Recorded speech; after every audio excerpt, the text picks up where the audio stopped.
Hello, good afternoon everybody. Bonjour à tous, je suis Angel Alonso, je suis le vice-doyen de la gestion du développement à l'École des affaires publiques et mondiales et nous essayons d'avoir quelques informations sur le temps que nous avons à notre disposition parce que vous avez remarqué que nous sommes un peu en retard parce que les sessions de ce matin ont duré plus longtemps que prévu et je ne sais pas si nous allons terminer à 15h ou à 15h15 pour permettre à nos orateurs de s'exprimer suffisamment longtemps. Alors bien sûr, une de nos oratrices devra partir à 15h, donc on ne sait pas encore exactement combien de temps nous avons à notre disposition. Donc une des questions et qui est l'un des piliers principaux de notre discussion, c'est celui de la numérisation. La dimension numérique présente un grand nombre de défis mais également d'opportunités dont nous avons parlé déjà ce matin. Nous avons parlé de transparence, de participation, de mésinformation. Et bien entendu, on répète assez souvent que la technologie, c'est une médaille à deux faces, aussi bien positive que négative. D'un côté, ça peut être un accélérateur de plein de bonnes choses que l'on associe à la démocratie, rapprocher les personnes et les peuples, faire en sorte que le processus démocratique soit plus inclusif, mais bien sûr ensemble, avec la technologie, avec la numérisation, nous avons vu une accélération de certains des effets négatifs.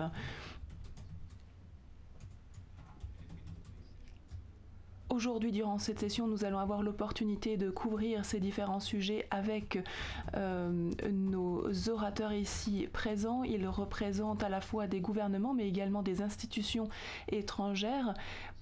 Et tous ont un focus sur la question sur le sujet dont nous allons parler cet après-midi. Nous avons présente Madame Alexandra van Huffelen, qui est ministre du numérique aux Pays-Bas. Donc nous allons essayer d'être très efficients puisqu'elle doit partir à 15h, donc il faudra être rapide. Ensuite nous avons Monsieur Kevin Casas Zamora qui est le secrétaire général de l'Institut international pour la démocratie et l'assistance électorale basé à Stockholm en Suède. Nous avons Monsieur Juan Jesus Torres Carbonell, secrétaire général de l'administration numérique et du ministère des Affaires économiques et de la transformation numérique espagnole. Nous avons Monsieur Peter Woolcott qui nous rejoindra d'Australie. Nous avons Madame Milfa Économie, ministre d'État des standards de service d'Albanie. Et puis nous allons ensuite donner la parole à Monsieur Andrew Wyckoff, directeur de la Direction pour la science, la technologie et l'innovation de l'OCDE, qui se plongera un peu plus sur les aspects techniques. Alors ce matin, nous n'avons pas eu l'opportunité de réellement avoir un échange avec le public, donc nous allons avoir la chance maintenant, après la première partie des échanges, de donner la parole pour des questions et vous aurez la possibilité de réagir. Alors les orateurs auront la possibilité de réagir entre eux, mais également vous aurez la possibilité de réagir et de poser des questions. Donc laissez-moi maintenant aller directement aux questions. Je vais commencer avec Kevin parce qu'il apporte réellement une perspective internationale. C'est un acteur très connu dans le monde des observations sur la démocratie. Donc bien entendu, il va avoir un certain nombre d'idées à partager avec nous, mais il y a eu un premier rapport qui a été publié, il y en a un autre qui est en préparation, qui sera bientôt publié, et il nous parlera de ce qu'il associe avec les défis et les opportunités de la numérisation. Lorsque l'on parle de la démocratie, il s'agit par exemple de la mise en place du vote numérique ou encore de l'observation des élections. Donc la question, vous la connaissez déjà. Oui, donc merci à l'OCDE de m'accueillir. C'est important pour IDEA, pour l'institut pour lequel je travaille, de se concentrer sur la question de la démocratie. C'est notre sujet principal. Nous voulons, comme l'OCDE, protéger la démocratie et de faire en sorte d'avancer dans le bon sens. Alors les aspects positifs, il y en a beaucoup lorsque l'on parle de numérisation. Et je vais en mentionner quelques-uns de manière très brève. Et je vais sonner un peu comme un spécialiste du marketing qui va essayer de vous vendre quelque chose.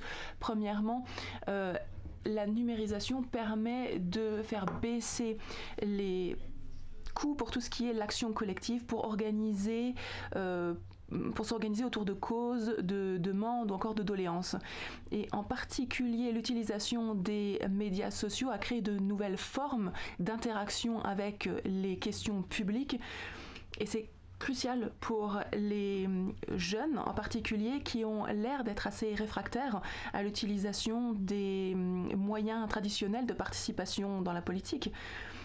Et pourtant, ils sont très actifs dans un certain nombre de causes.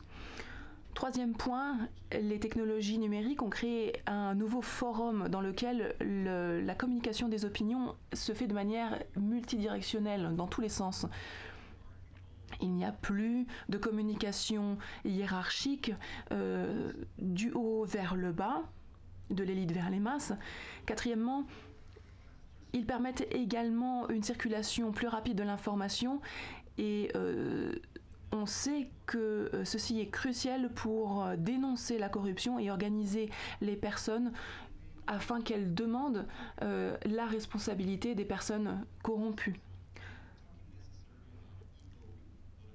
Les technologies numériques permettent également d'avoir de meilleurs outils pour gérer les processus d'élections électoraux. Et je ne parle pas uniquement du e-voting, mais je parle également de la transmission rapide des résultats. Les technologies numériques ont aussi un impact positif sur la finance politique. Ils permettent d'avoir des fonds plus importants grâce au fait de drainer des petits montants par des petits donneurs.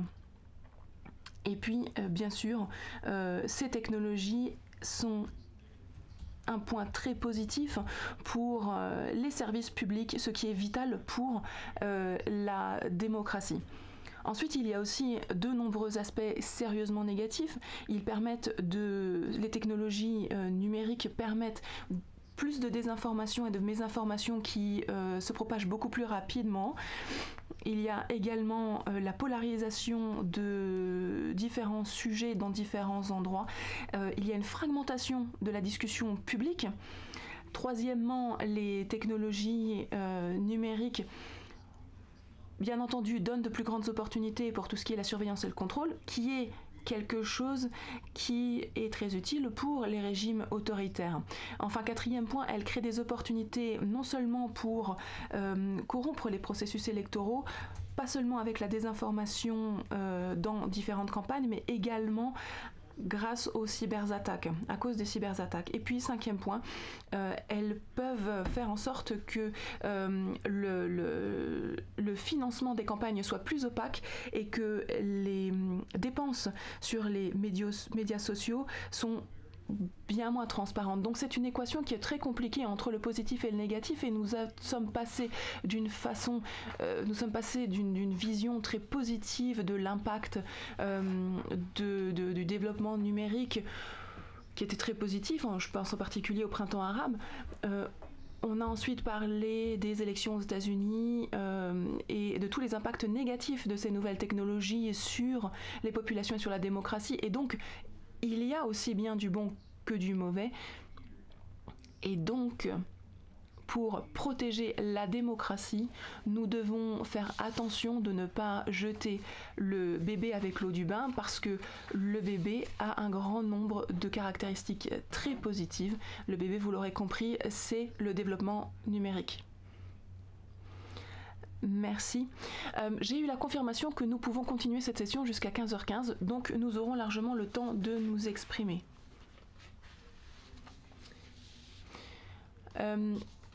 Alors, nous allons continuer à parler des impacts positifs et négatifs du développement numérique, des technologies numériques. Alors, bien entendu, en fonction de l'utilisation de ces moyens, il y a du positif aussi bien que du négatif.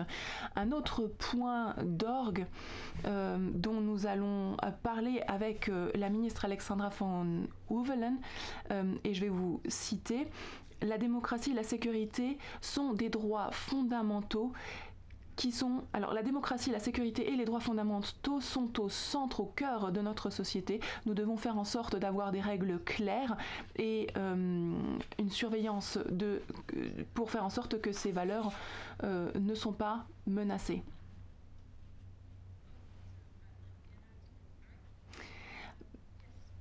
Oui, merci beaucoup pour cette question. Alors, en tant que gouvernement, nous avons besoin de prendre nos responsabilités. Alors, pour répondre à Kevin, moi, j'ai une image un peu moins positive de ces développements technologiques. Je pense que le gouvernement doit bien sûr avoir un rôle très important dans la manière de former le développement des technologies numériques et la transition numérique.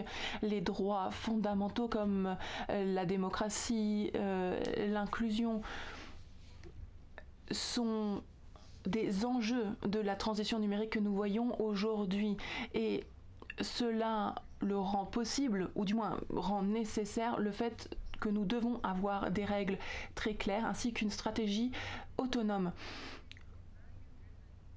Et c'est pour ça que nous avons mis en place un calendrier de transition numérique basé sur ces valeurs. Et ce calendrier se base sur 4 piliers. Le premier, c'est que tout le monde doit pouvoir participer au monde numérique.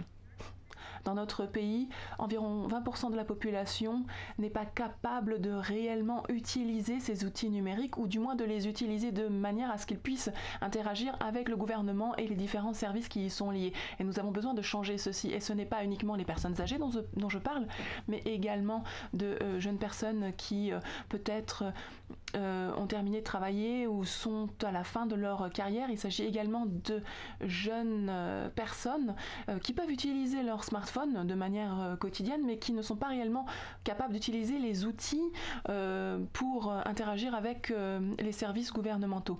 Et puis, il y a toute une génération de la population qui n'a pas grandi dans le monde numérique et qui doit quelquefois être la génération qui doit décider des règles pour les autres. Donc ce dont nous avons besoin, c'est de faire en sorte, comme je l'ai dit, que tout le monde est capable de participer à ce monde numérique et de créer des services gouvernementaux qui vont qui vont fonctionner pour tous. Et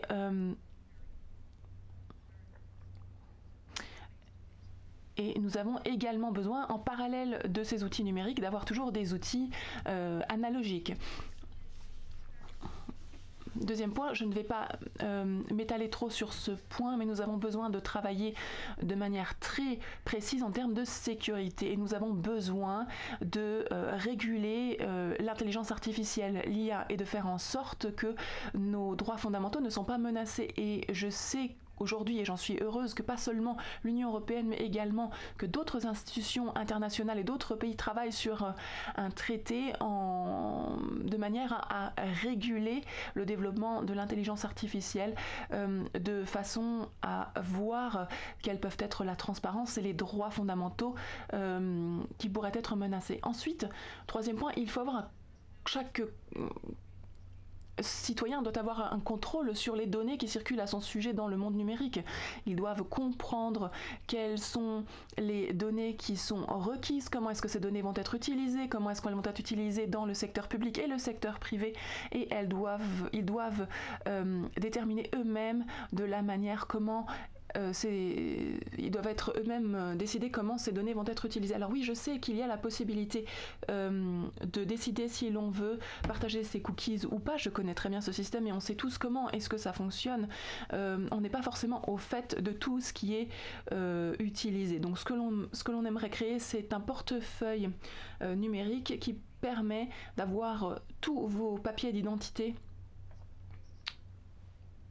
sous forme numérique et de manière à ce que vous ayez le contrôle en tant que citoyen, sur ces données d'identité et que vous soyez capable de les partager avec qui vous voulez. Cela signifie également que vous ne partagez les données avec les organisations avec lesquels vous voulez partager vos données et vous décidez également de quelles données vous voulez partager. Ensuite, le gouvernement numérique doit également travailler de manière ouverte, transparente et d'une manière qui respecte les valeurs, qui soit conduite par nos valeurs en termes de ne pas avoir de discrimination, en termes d'inclusion. Et si nous voulons travailler de cette manière, nous devons le faire tous ensemble. Et ceci ne peut se faire que si nous le faisons ensemble, tous les pays ensemble. On ne peut pas avoir un pays qui va travailler seul dans son coin, chaque pays seul dans son coin. Tout le monde doit pouvoir travailler ensemble, tout le monde doit pouvoir se faire confiance, tout le monde doit pouvoir assurer la sécurité ensemble de manière à faire en sorte que le monde numérique est un monde dans lequel nous voulons vivre. Et je pense que cela mènera également à la confiance et à la confiance bien sûr dans les institutions démocratiques. Merci Madame le Ministre. C'est une très belle transition pour que nous donnions la parole à Andy Wyckoff qui est ici en ligne parce que nous avons parlé de gouvernance et nous avons parlé de réglementation, pardon. Et Andy, à partir de maintenant, vous travaillez pour le ministère de l'économie numérique au sein de l'OCDE et la numérisation c'est un point particulier pour la démocratie, bien entendu, mais en particulier pour vous, les implications des gouvernements et de la démocratie, c'est un point d'orgue. Et bien entendu, c'est un sujet que l'OCDE a couvert déjà depuis 20 ans. Il y a eu les premières réunions à Ottawa en 1988, et puis il y a eu ensuite Séoul et d'autres conférences. Donc ce serait très intéressant pour nous d'entendre aujourd'hui ce que vous pensez, quelles sont les 2-3 politiques clés qui devraient être mises en place. Qu'est-ce qui pour vous, de votre point de vue, est important ? Merci beaucoup et je peux dire que vous êtes un bon élève de l'OCDE. C'est vrai, vous avez raison. Ce comité n'a pas souvent de réunions ministérielles, mais lorsqu'on en a, il y en a des très très intéressantes et ces points sont particulièrement intéressants.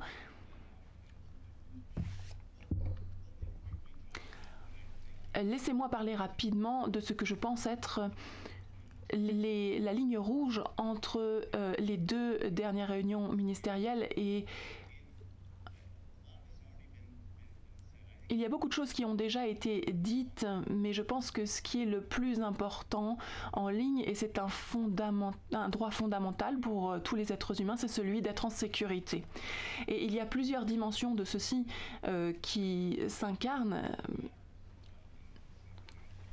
Dans certains contextes, cette sécurité est particulièrement importante. Il s'agit d'être en sécurité vis-à-vis des contenus qui peuvent être illégaux, des contenus qui peuvent être particulièrement violents, particulièrement forts, marquants, qu'il s'agisse de pédophilie, qu'il s'agisse de crimes sexuels, de torture. Et puis aujourd'hui, quand on parle de mésinformation, de désinformation, de trolling, de harcèlement, toutes ces choses existaient déjà avant, mais aujourd'hui, avec la numérisation, elles sont d'autant plus rapides et d'autant plus virulentes. Et ce n'est pas uniquement une question de contenu de contenu virtuel et numérique, mais il s'agit réellement de sécurité physique en dehors du monde virtuel aussi. Il s'agit de protéger les infrastructures aussi, de protéger les infrastructures qui permettent le maintien des outils numériques et de faire en sorte également que les utilisateurs soient en sécurité. Et d'une manière plus générale, il s'agit de faire en sorte que les droits soient un peu mieux alignés, ou même bien mieux alignés avec le monde numérique. Alors bien entendu, il s'agit de développer des politiques au niveau des ministères. On sait que les médias sociaux ont révolutionné la manière dont nous nous exprimons, dont nous échangeons, et nous avons besoin de repenser complètement et de gérer les priorités entre la liberté d'expression et le harcèlement ou la violence en ligne. J'en parlerai un peu plus plus tard. Je pense également que nos collègues espagnols qui sont particulièrement en avance sur le sujet pourront en parler un peu mieux, et je pense que ce sera le sujet le plus important, ou du moins le point d'orgue de la prochaine réunion ministérielle. Et puis un autre point également qui est émergent, c'est que tous les pays, même au-delà de l'OCDE, au-delà de l'Europe, doivent se poser la question de savoir comment est-ce qu'ils peuvent protéger les droits fondamentaux, alors que les réglementations, les principes, les politiques. En plus de ça, nous avons besoin d'une réponse institutionnelle, ou du moins nous devons commencer à y réfléchir. Nous devons nous poser la question de savoir comment est-ce que l'on peut repenser la gouvernance de la technologie. On a besoin d'y repenser, de repenser complètement de manière bien plus large. Nous avons besoin d'être beaucoup plus proactifs au lieu d'être réactifs, et nous avons besoin d'être beaucoup plus actifs. Alors il y a des comités qui existent déjà, mais nous avons besoin d'une gouvernance réglementaire qui soit bien plus définie, et je voudrais dire que pour décider des différents pas pour l'avenir, nous avons besoin de temps. C'est pas simple du tout, on l'a vu pendant la crise du Covid. Et nous avons réellement besoin d'analyser, de comprendre, d'évaluer à quel point la technologie a inventé, et nous avons besoin de le faire de manière internationale, de manière mondiale, par rapport à toutes les technologies numériques. Et la technologie peut servir à promouvoir les droits fondamentaux et la démocratie. Il faut simplement savoir comment bien l'utiliser, et je pense que nos comités auront des sessions dédiées sur ces questions. Également sur le sujet des technologies immersives. En tous les cas, merci beaucoup de m'avoir donné cette opportunité de m'exprimer. Je vais continuer à suivre vos échanges avec intérêt. Merci. Ce point de vue que vous avez est très très large, très compréhensif. Je pense qu'un des points clés que vous avez mentionné est celui de la gouvernance technologique au niveau international. Donc vous avez mentionné l'Espagne qui est représentée ici par Monsieur Juan Jesús Torres, à qui je vais donner la parole dans un instant. Donc l'Espagne est très en avance sur certains points que vous avez évoqués. Juan Jesús, ma question pour vous, c'est: est-ce que vous pouvez nous parler de la charte que vous avez promue dans l'agenda digital ou l'agenda numérique de votre pays, et l'avancement?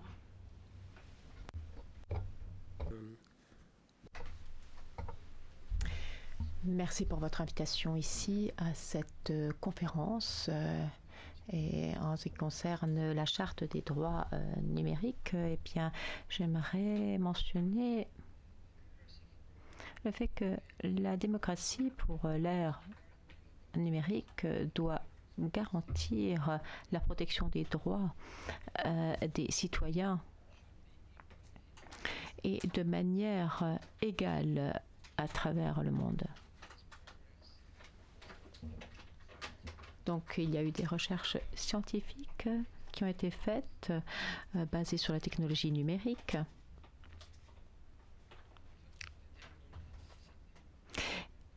Et on a relevé la nécessité donc de pouvoir développer des outils pour protéger les individuels, protéger les individus, protéger leurs droits. Les droits donc, numériques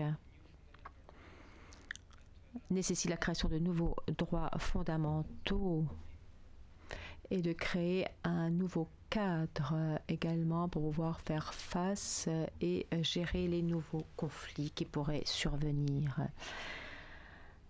Alors, le numérique, il s'agit de produire donc de nouveaux outils technologiques de la part des autorités publiques pour pouvoir définir de nouvelles politiques pour pouvoir fournir ces nouveaux droits. Donc la charte des droits numériques devrait créer de nouveaux droits fondamentaux.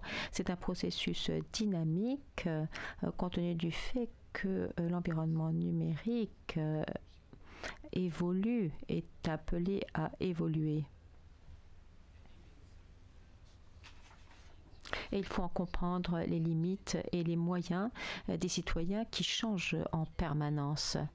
Et donc, nous travaillons pour pouvoir garantir donc l'existence d'un processus permanent pour pouvoir améliorer le cadre numérique selon les différentes circonstances.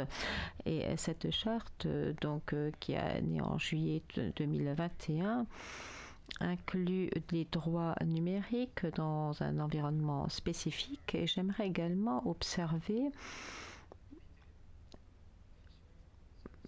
donc parler que l'on parle de protection, de la cybersécurité, de la discrimination également, la protection des droits, la liberté d'expression, la liberté d'information, l'information précise également, la participation publique par moyens numériques, le droit d'accès également aux différentes informations, le droit de protection et la garantie des différents droits. Merci beaucoup, Juan Jesus. Alors, un aspect, d'une certaine manière, qui sous-tend un peu l'ensemble du débat concernant la démocratie et la numérisation, eh bien, c'est les données, c'est l'utilisation des données pour pouvoir faire avancer la démocratie, mais également les défis qui sont liés pour pouvoir développer cette démocratie. Et maintenant, je m'adresse au ministre Nilva, ministre de l'économie Nilva, qui a travaillé dans le secteur public sur les statistiques également, et même dans le panel ce matin, le premier panel, le responsable des statistiques du Luxembourg donc, a rappelé donc, le fait d'avoir des statistiques précises. Et donc, la désinformation et l'information eh bien, sont des éléments clés et qui peuvent être utilisés par les gouvernements, par des acteurs économiques également. Et ministre, selon vous, quelles sont les données qui sont nécessaires pour améliorer la démocratie et notamment, et c'est peut-être l'aspect le plus intéressant, quels sont les acteurs qui devraient mettre en avant dans cet agenda démocratique. Merci beaucoup. Merci de m'avoir inclus dans ce panel. Eh bien, j'aimerais tout simplement démarrer avec quelque chose et je pense que la numérisation n'est pas réversible. Il faut faire avec. Il y a de bonnes choses qui ont été créées, mais également d'autres éléments plutôt négatifs. Et donc, la première chose concernant ce rôle de la démocratie, eh bien, nous devons tenir compte de nos commerces, de nos activités commerciales également, et à quelle manière cela peut faciliter la vie de toutes ces structures. Alors, nous fournissons entre 1000 et 1600 services en ligne et donc 25% des services sont en ligne. Il y a 2,7 millions d'habitants qui utilisent ces services, qui représentent 2,8 millions d'habitants. Alors, le système a développé des applications de l'ordre de 30 30 millions d'applications. Donc les services existent. Il faut qu'ils soient accessibles à tous, quel que soit là où vous habitez, que vous soyez âgé, vieux, eh bien, vous avez accès à cette information. Ils ont accès à leurs ordinateurs et donc à leurs informations. Et donc, on peut avoir accès aux applications où que vous soyez. Et puis ensuite, également, est-ce que nos agences sont beaucoup plus responsables? Est-ce qu'on leur accorde beaucoup plus de responsabilités de manière à pouvoir transmettre les informations au public? Et puis, nous avons également l'exemple de pouvoir, la possibilité de donner des réponses à la population. Et donc, nous essayons de combiner les données de 55 registres, pardon. Et donc, les fonctionnaires, eh bien, donnent une lettre avec une signature numérique. En répondant à telle ou telle demande. Et cela rend le service responsable, et ce qui fait qu'il y a beaucoup d'applications qui sont développées avec les données qui sont publiées. Le troisième point également que je prends en considération, et je pense qu'il est vraiment très important, c'est que ce que nous permettons aux personnes d'avoir leur voix, de pouvoir dire quelque chose. Est-ce que la numérisation permet aux personnes d'intervenir dans notre gouvernance? Et par ailleurs, nous avons donc une participation publique en ligne par la société civile à travers les sites web du ministère. Et chaque mois, nous publions tout simplement des indicateurs avec un indice de visibilité de la consultation publique. Et cela a des hauts et des bas parce que tout ne fonctionne pas toujours de façon simple. Parfois, il y a des retards d'un côté, d'une part ou d'autre, ou simplement parfois les personnes n'ont pas de désir particulier. Et donc, cela fait partie d'une analyse que nous allons approfondir. Mais voilà la situation à l'heure actuelle. Donc, cette numérisation doit permettre également de combattre la corruption. Nous développons des services et nous avons également des outils de mesure. Par exemple, une chose que nous avons réalisée par la numérisation de services, c'est combien de fonds publics ont été utilisés pour les offres publiques. Et nous avons donc 10%, donc investi 10% du budget pour contracter sans appel. Maintenant, nous en sommes à 3,4. Ce qui est très important, c'est comment est-ce que nous voyons donc les lois internationales qui influencent cette anti-corruption. Nous avons par exemple le cas d'un registre des bénéficiaires finaux. Et donc, ce registre, il était facile de créer des lois. Maintenant, la mise en place était un peu plus compliquée que de créer le registre. Donc, le problème, c'est que nous devons communiquer, et la communication publique, à travers la communication publique en ligne, tout était là, et donc cela a permis également de faciliter le processus. Et donc, nous avons donc ce système de communication qui doit être mis en place à partir du front office et du back office. Il faut que l'information soit claire aux fonctionnaires de manière à ce qu'ils sachent comment utiliser les outils. Et plus le taux de satisfaction est élevé, et plus nous pensons que c'est bien. Mais est-ce que nous, au niveau du gouvernement, est-ce que nous prenons en compte la manière dont nous devons développer dans les situations où les personnes donc puissent développer cet aspect de la démocratie? Et donc au début c'était un peu difficile, le système pendant la pandémie aussi, et les systèmes étaient hors service pendant plusieurs jours, plusieurs semaines même. Mais nous devons en tout cas, il faut avoir des expériences, il faut pouvoir partager des expériences, et donc il faut pouvoir planifier dans le budget l'argent donc pour l'infrastructure. Donc plus on avance, plus vers le monde vert, le monde ou alors un peu plus néfaste, mais tous les éléments sont là et donc au niveau du public, nous devons toujours être formés pour la résilience de manière à pouvoir réagir parce qu'avec cette situation, nous devons pouvoir réagir par rapport aux situations qui se présentent. Alors, il est vraiment très important de savoir comment nous allons utiliser les données, quel type de données nous allons produire. Dans ce que nous numérisons, eh bien, nous avons une quantité importante de données et quelles sont les bonnes données. Alors, je pense qu'il y a un bon instrument qui peut être utilisé, c'est-à-dire la création d'un multi-comité avec des parties prenantes, plusieurs parties prenantes, avec des partenariats et la société civile également qui prend part, qui fait des demandes, qui définit ses besoins pour pouvoir mettre à jour les données.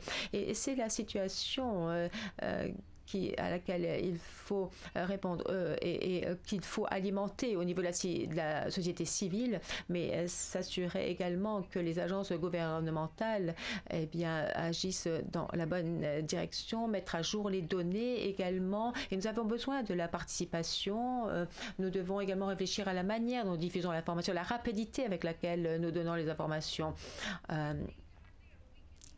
Et lorsque les données sont là, comment les utiliser également. Mais cela dépend également de la manière, de la dépendance, de la manière dont les agences utilisent ces données.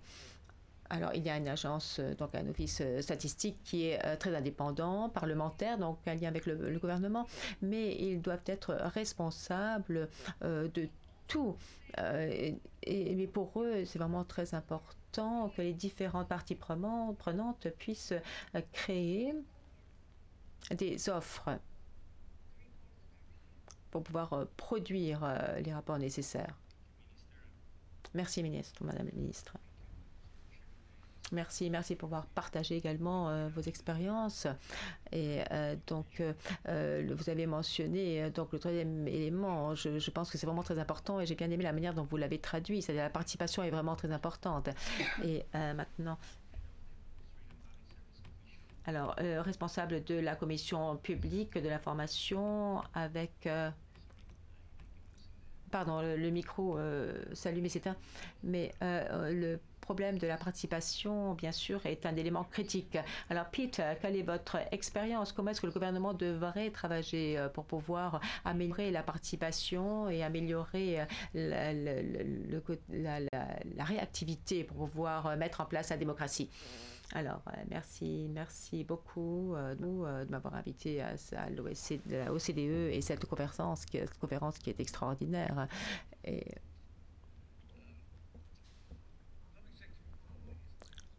le secteur public, eh bien, nous savons, doit parcourir, embarque dans un grand voyage dans cette numérisation de la démocratie. Il y a des changements, et les changements se produisent très rapidement. Il y a des attentes également de la part du gouvernement. Et les attentes changent également. Et le monde numérique, les médias sociaux changent tout simplement le parcours démocratique. Et lorsque l'on s'intéresse à la démocratie, cela ajoute, on a l'intervention de groupes collectifs qui ajoutent à la complexité de la démocratie. Et nous devons également tenir compte de la gouvernance dans les sociétés. Il y a 3 ans, nous avions donc des réflexions au niveau du secteur public avec des situations et des problèmes qui sont très complexes compte tenu de certaines structures qui sont désuètes.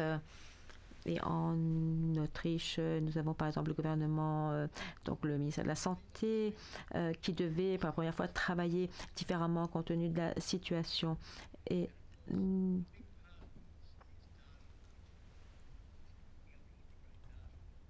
Et l'aspect numérique a dû être intégré donc dans la politique qui a été développée. Et le deuxième aspect, c'est les personnes qui se concentrent sur ce que nous faisons en tant que service public, les attentes.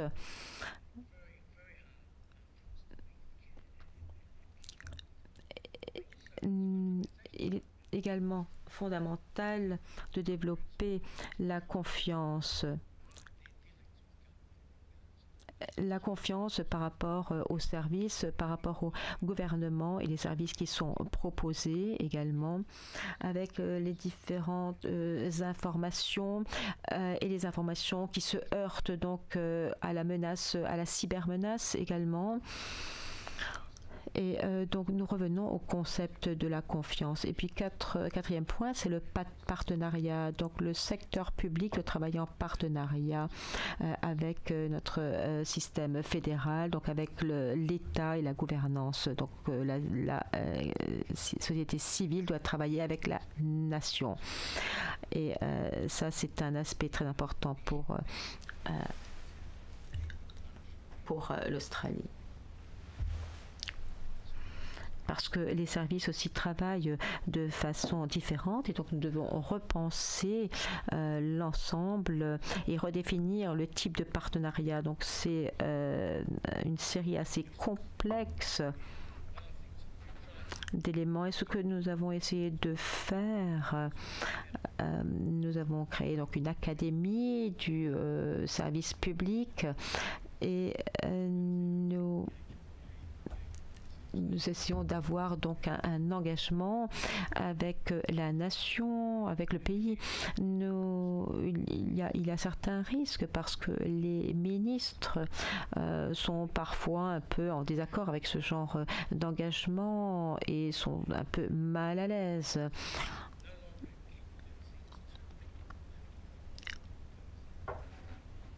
Et il ne s'agit pas, la réflexion est de savoir également ce que l'on fait. On agit non pas forcément pour le public, mais on agit avec le public. Donc il y a de nouveaux aspects un peu fondamentaux qui sont introduits et nécessaires dans cette numérisation de la démocratie.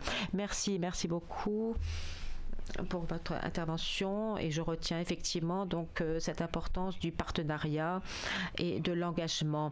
Nous n'avons pas beaucoup de temps. J'aimerais tout simplement, à moins que nos panélistes souhaitent réagir à ce qui a été dit précédemment, j'aimerais donc ouvrir le débat donc par rapport aux questions.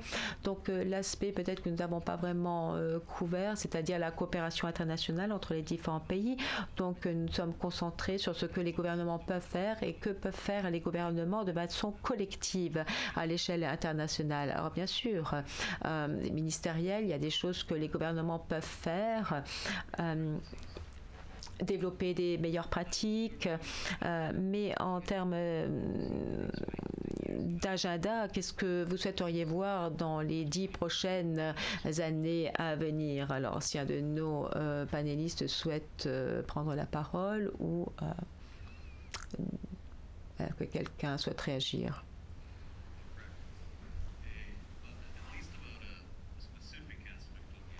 Par rapport à un aspect spécifique de l'ordre du jour, mais bien sûr, l'ordre du jour ici peut être très vaste en élaborant des standards, partager des pratiques par rapport à l'information, la désinformation, etc.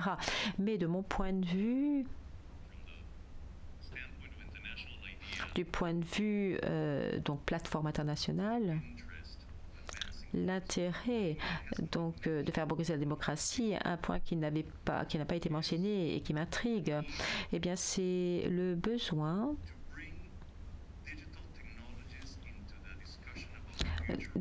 d'introduire la démocratie numérique dans les prochains débats politiques.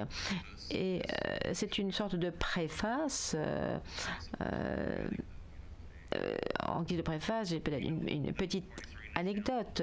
Nous savons que la démocratie est un peu bouleversée, surtout auprès des jeunes. Et moi-même, j'ai participé à des meetings concernant les différents partis politiques, des séminaires, des congrès, peu importe. Et pendant 30 ans, et chacun d'entre eux se termine toujours, et moi avec, et bien, c'est toujours par dire nous devons renforcer les partis politiques parce qu'ils sont essentiels pour la démocratie. Bien. Mais le fait c'est que nous n'avons rien pour pouvoir répondre à cette question parce qu'ils sont en mauvais état en termes de crédibilité et se portent mal. Alors peut-être que la manière dont nous comprenons les partis sont peut-être quelque chose qui appartient au XXe siècle. Et donc je ne sais pas si l'on doit remplacer les partis politiques, mais je pense que la technologie numérique jouera et joue déjà un rôle important dans la manière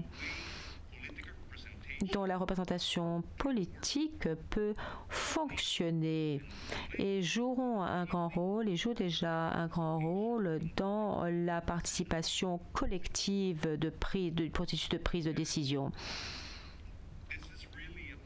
Et c'est vraiment une mission en cours pour la recherche scientifique en général et qui aura un grand impact sur l'avenir de la démocratie. Donc si vous me demandez un des aspects à mentionner dans l'agenda par la suite, eh bien ce serait, si on s'intéresse à l'avenir de la démocratie, eh bien il faudrait s'intéresser au rôle de la technologie numérique dans la représentation politique future parce que le modèle actuel, je pense, est un peu désuet.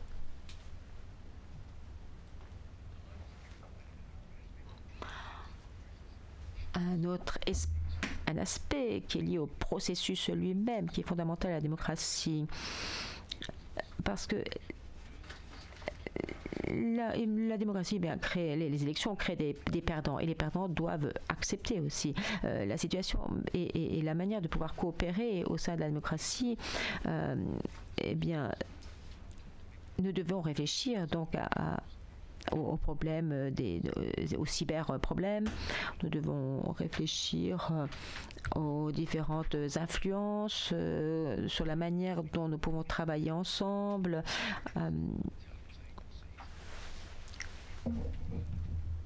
Nous avons donc des commissions qui travaillent sur différents aspects et sur la manière comment nous partageons les informations. Également, ce qui est important en termes d'élections, par rapport à ce que nous avons fait, nous avons donc des systèmes donc de médias et de communication, TikTok également, pour pouvoir donc pallier ce problème de désinformation et de pouvoir développer donc la crédibilité des élections.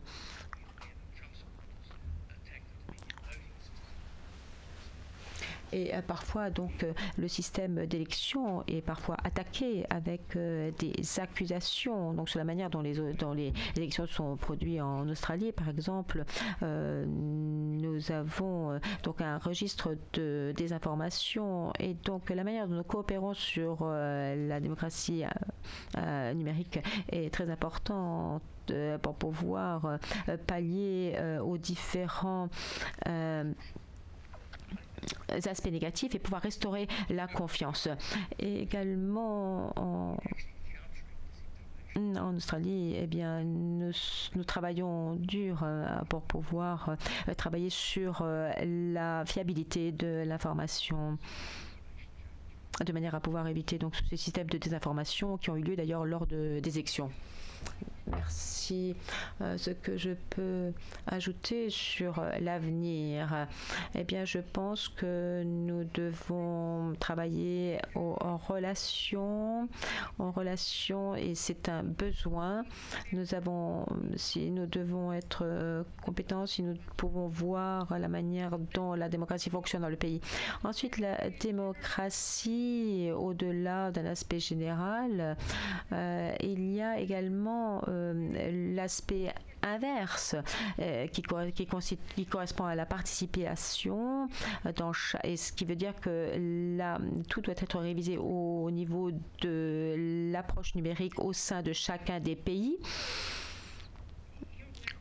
Et là, nous devons travailler et c'est lié également à l'investissement numérique dans chacun des pays parce que ça ne peut pas se faire sans investissement numérique. Et à l'heure actuelle, nous avons donc des électeurs numériques et il faut prendre en compte le fait qu'une fois que les électeurs peuvent voir les informations, il faut que l'information puisse se transférer très facilement. Et pour moi, c'est très important pour les électeurs numériques.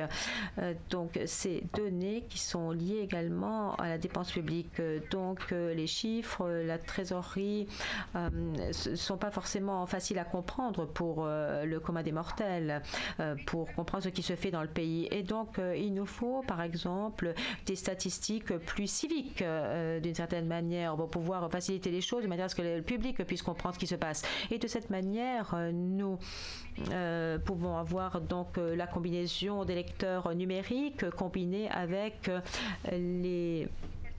la participation numérique et civique. Et sans cela, eh bien, ça doit se produire à court terme. Mais il faut faire attention parce que la désinformation est vraiment très importante.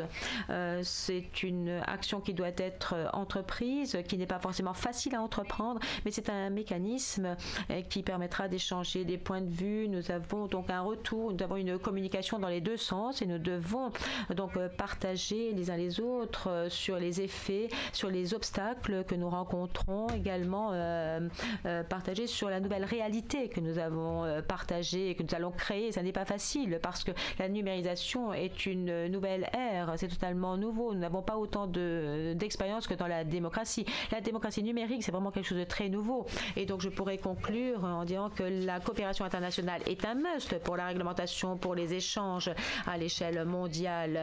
Mais ensuite, la participation civique également à deux piliers, les électeurs numériques et puis les explications numériques concernant les dépenses publiques. Merci beaucoup. Il nous reste 2 minutes, mais puisque je suis un démocrate, comme j'ai dit, je ne voudrais pas terminer la session sans pouvoir ouvrir la session au débat, aux questions, réponses. Donc si vous en avez vraiment 2 minutes et si vous voulez bien vous présenter auparavant.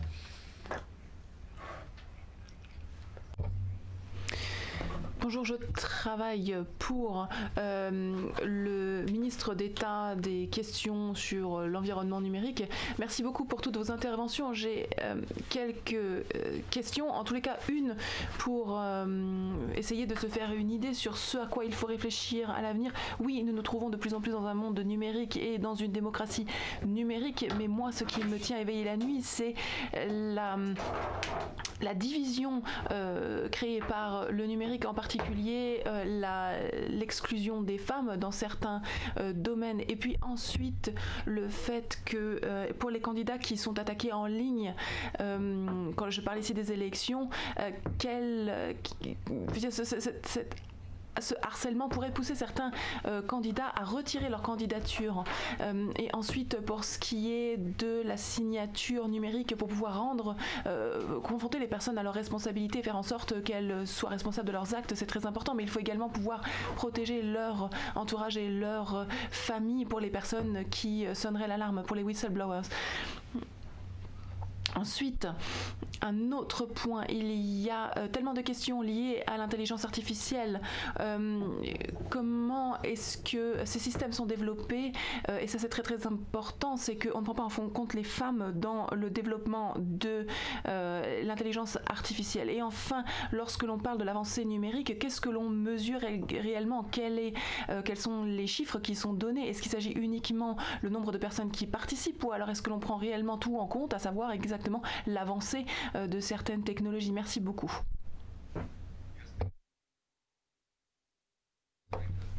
Bonjour, je suis ambassadeur du Costa Rica à l'OCDE. Merci beaucoup pour votre panel d'informations.